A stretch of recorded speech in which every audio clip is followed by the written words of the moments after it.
Hey all my great people, how are you doing? Hope you're having an amazing day. You have obviously clicked on this video because you want to improve your FIFA 22 gameplay. You want to improve your FIFA 22 skills. Well people, you've come to the right place because I'm about to give you 5 tips on how to improve yourself. And here we go.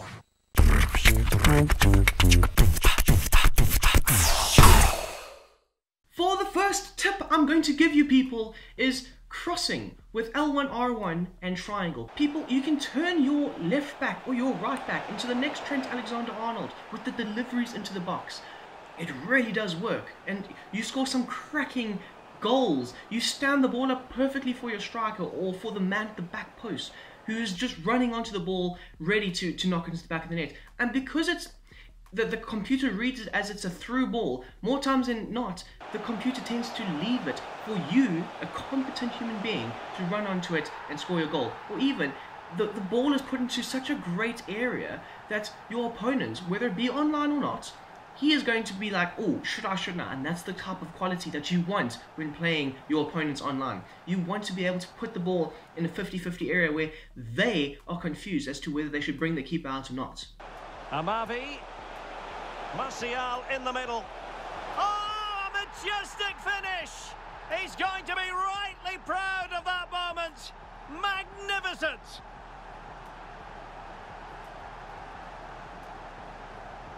And putting his body on the line.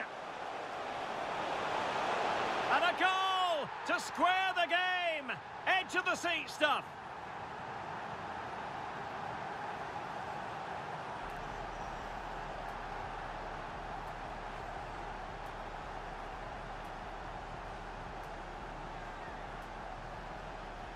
Guys, for this next trick, believe me, you want to be able to do this because you'll be playing attractive, good-looking football with what I'm about to tell you, and that is the low cross with double tapping square.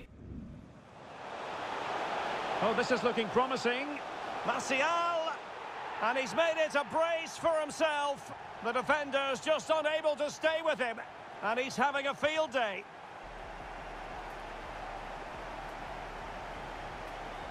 It works the best when you are on the edge of the box. You put it into that low area. It's always that grey area where you want to put it into between the goalkeeper and the defender, because it normally sneaks past both, and it's always a tap in at the back post or wherever your striker is essentially running into. And believe me people, it's a great, efficient cross to use because once you incorporate it into your gameplay, you won't look back. Trust me on that. Chance to cross. Martial, and it's in! They're back in front. Stunning scenes here.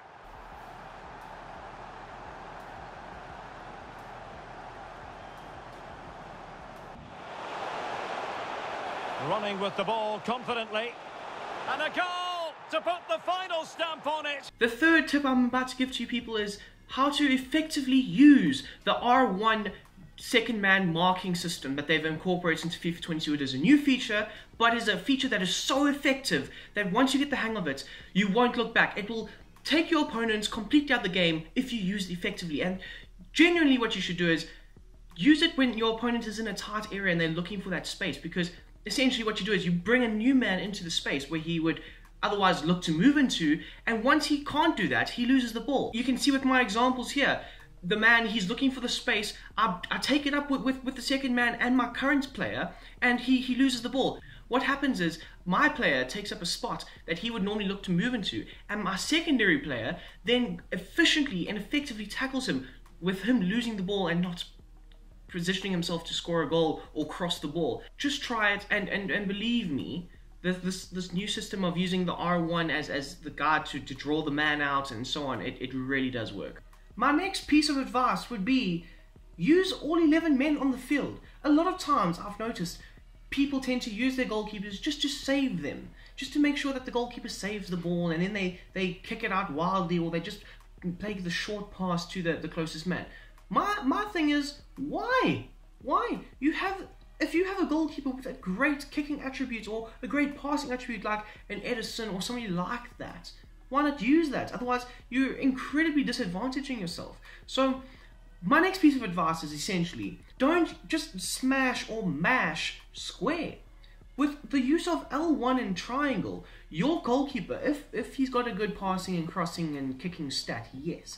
But with the use of L1 and triangle, your goalkeeper can make competent passes to either your winger or your forward, allowing them to run into the space behind them.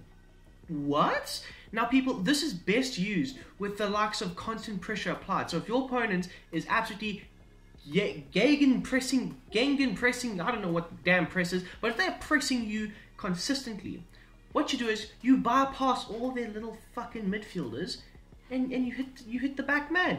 And what that does is that then allows you to be one-on-one with one of their defenders, and then more times than not, because I've bestowed upon you some great knowledge, you're gonna win, you're gonna score a goal. And then finally, people, the move that you've been waiting for, the button combination that you have wanted, it is going to score you goals 9 times out of 10. The 10th time that you don't score is because you've done near fucked up. And I do it all the time. But it's going to be called Tap and City, but who cares if you're winning the game, in my opinion. Depends on how much of a nice person you are. I'm not. I like to win. I like to beat my opponents fair and square and sweaty as hell. So, people, the use of R1 and X. You cut baseline, you cut it across. It was a major thing in FIFA 16. They somewhat patched it between FIFA 16 and FIFA 21. But now in FIFA 22, it has become a very effective move and way of scoring goals. And believe me, you will not look back. You will be winning more games than you can count. You will be beating your opponents more times than not. And it takes a lot for your opponent to read the play and get a man like in the way of you potentially scoring a goal. An execution.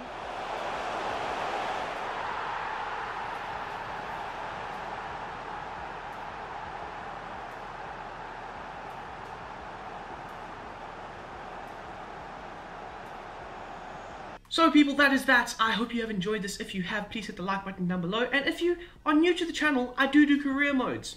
I do career modes. And we have just started Barcelona career mode, so if you're interested, please check it out down below or right here. And yeah, I hope you guys just enjoy the rest of your day, and I'm out.